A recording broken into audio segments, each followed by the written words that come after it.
Netaji Subhash medical college and hospital, multi speciality 350 bedded hospital, अनुभवी doctors and trained paramedical staff, 24 hours emergency services. Netaji Subhash medical college and hospital, Amhara, Bihta, Patna. आयोग के साथ हुई है, क्या क्या बातें आप लोगों ने रखी हैं? ये लोक जनशक्ति पार्टी का एक डेलीगेशन जिसमें मैं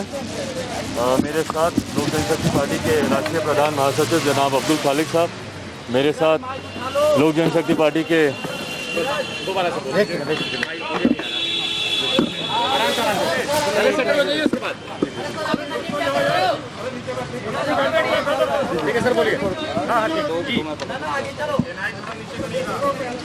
लोक जनशक्ति पार्टी का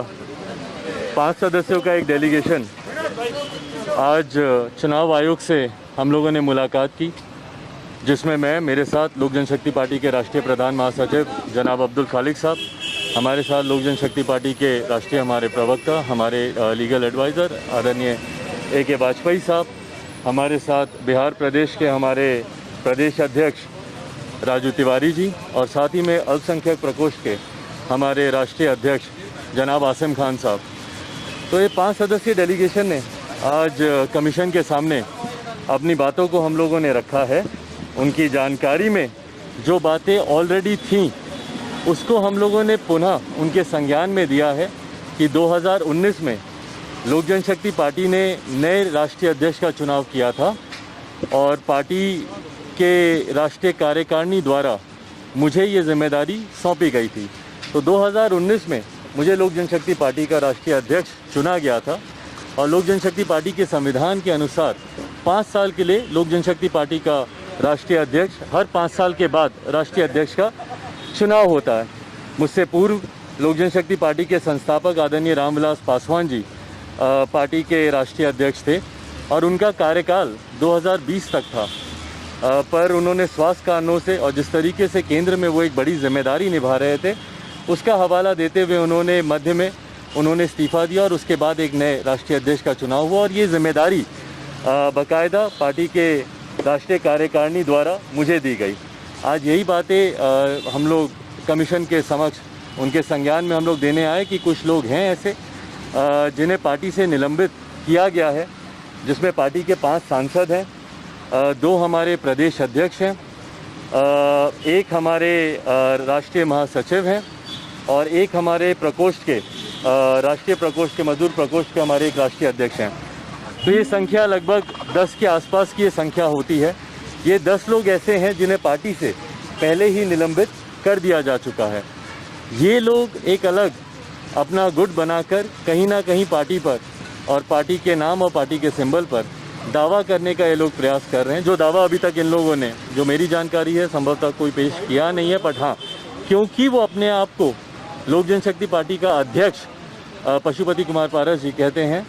इसीलिए हम लोग के लिए ज़रूरी हुआ कि हम लोग कमीशन के सामने आएँ और तथ्यों को मजबूती से इनके संज्ञान में दें। इससे पूर्व जब मेरा चुनाव भी हुआ था वो जानकारी भी हम लोगों ने 9 नवंबर 2019 को हम लोगों ने चुनाव आयोग के समक्ष हम लोगों ने रखी थी और पुनः हम लोग उनसे बस यही आग्रह करने आए हैं कि कुछ लोग संभवतः आपके समक्ष आकर लोक जनशक्ति पार्टी के नाम पर, सिंबल पर दावा कर सकते हैं, पर पार्टी का जो संविधान कहता है और उस संवैधानिक प्रक्रिया के अनुसार जो राष्ट्रीय अध्यक्ष का चुनाव 2019 में हुआ था और मुझे जिम्मेदारी दी गई थी, इस जिम्मेदारी के तहत आज भी मैं लोक जनशक्ति पार्टी का अध्यक्ष हूं और पार्टी की पूरी जिम्मेदारी और पार्टी की पूरी कार्यकारिणी मजबूती से हम लोग एक साथ लोक जनशक्ति पार्टी के नाम के तले हमारे चुनाव चिन्ह के साथ हम लोग काम कर रहे हैं। और यदि कोई और इस पे दावा करता है तो कोई भी कार्रवाई करने से पूर्व मैंने आग्रह किया है चुनाव आयोग से कि एक बार पुनः हम लोग को अपना पक्ष रखने का हम लोग को मौका दिया जाए और उसमें जिस भी डॉक्यूमेंटेशन की ज़रूरत पड़ेगी, राष्ट्रीय कार्यकारिणी की बैठकों की ज़रूरत पड़ेगी या आज की तारीख में कितने लोग हमारे साथ हैं उनके एफिडेविट या उनकी फ़िज़िकल प्रेजेंस की जो भी ज़रूरत पड़ेगी, लोक जनशक्ति पार्टी पूरी तरीके से तैयार है। जो भी मांग चुनाव आयोग द्वारा की जाएगी वो तमाम बातें तथ्यों के साथ उनके समक्ष रखी जाएगी। चिंता आज आने से पहले इसलिए इस बात की थी क्योंकि माननीय लोकसभा अध्यक्ष उन्होंने बिना हमारा पक्ष सुने उन्होंने जिस तरीके से फैसला दिया था, ये हमारी चिंता थी। तभी हम लोग चुनाव आयोग के समक्ष आए ताकि हम लोग का पक्ष ज़रूर सुना जाए कोई भी निर्णय, कोई भी फैसला लेने से पहले, क्योंकि माननीय अध्यक्ष लोकसभा, उनके पास 5 सांसद गए, जबकि हमारी पार्टी का संविधान स्पष्ट रूप से इस बात को कहता है कि leader of the house and parliament या असेंबली में कौन होगा, इस बात को तय करने की जिम्मेदारी केंद्रीय संसदीय बोर्ड की है। संभवतः यकीनन माननीय अध्यक्ष लोकसभा ओम बिरला जी को इस बात की जानकारी नहीं होगी कि हमारी पार्टी का संविधान किस आधार पर अपने नेता का चुनाव करता है पार्लियामेंट में, और इसीलिए उन्होंने जो निर्णय दिया वो कहीं ना कहीं गलत है, और इसीलिए मैंने अध्यक्ष जी से यह आग्रह किया कि पुनः विचार वो अपने निर्णय पे करें, और यही तमाम जानकारी, यही तमाम बातें हम लोग कमीशन के समक्ष रखने आए थे।